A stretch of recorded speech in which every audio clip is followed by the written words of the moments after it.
एक बंदा सी ते उन्हें ना अपनी जनानी दे आखियां लग के ना ते अपनी मां नूं घरों कढ़ दिता। मां वडेरी बहुत ज़्यादा सी, सर्दी का मौसम सी, एक दो दिन धक्के धुक्के खांदी रही, खीर मां जिहड़ी सी मर गई। वक्त का जिहड़ा बादशाह सी ना उन्होंने ख्वाब आया कि फलां बस्ती दे विच एक बंदा रहिंदा वे, जाके ते उन्होंने 100 ऊठ अशरफियां दा लद्या सोने जेवरात पैसे दा ते उन्होंने इनाम के तौर पर दे आओ।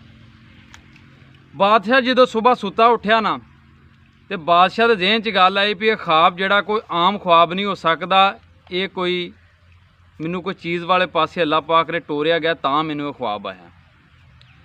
बादशाह ने इस तरह किया, 100 ऊठ अशरफियां का लद्या नाल अपना लश्कर लिया फौज का, तो उस बस्ती वाल नूं रवाना हो गया।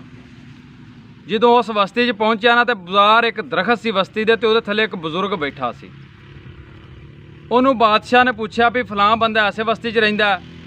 वो बजुर्ग आख्या हाँ रहिंदा, लेकिन वो बड़ा बुरा बंदा वे, उन्हें अपनी मां नूं जनानी दे आख्या घरों कढ़ दिता, मां धक्के खा खा के उहदी मर गई। बादशाह नूं उन्हें दस्या पहला घर ही बस्ती च वड़दियां उहदा वे।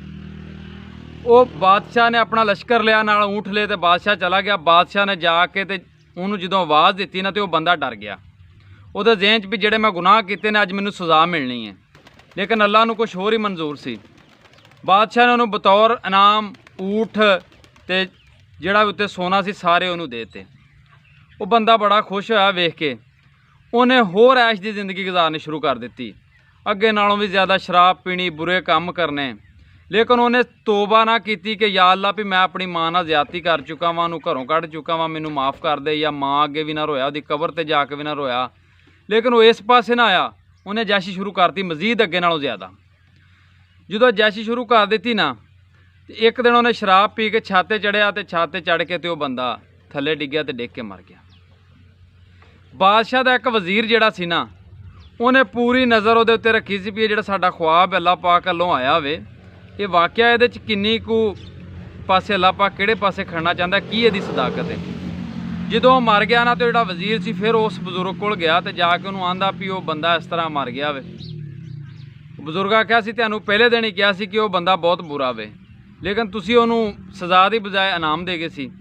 वजीर ने आख्या भी बादशाह सलामत नूं इस तरह ख्वाब आया सी कि उन्होंने ना तुसीं इनाम दिओ। उत्थे वो बजुर्ग जिहड़े ने आंदे ने कि वाकई अल्लाह पाक जिहड़ा ना उन्होंने हर चीज़ का पता है, लेकिन उन्हें इहनूं इहदे कीतियां दी आखरत दे विच सज़ा देनी सी।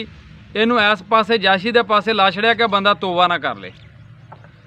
तोबा तो रोकण वास्ते अल्लाह पाक ने बादशाह नूं ख्वाब दिता भी जा तू उन्होंने जाके इन्ना नाम दे दे, वो अपनी जायश की जिंदगी गुजारदा रहे, बुरे काम करता रहे, तो इनू मैं आखिर दे विच इहदे कीतियां दी सज़ा दे सकां।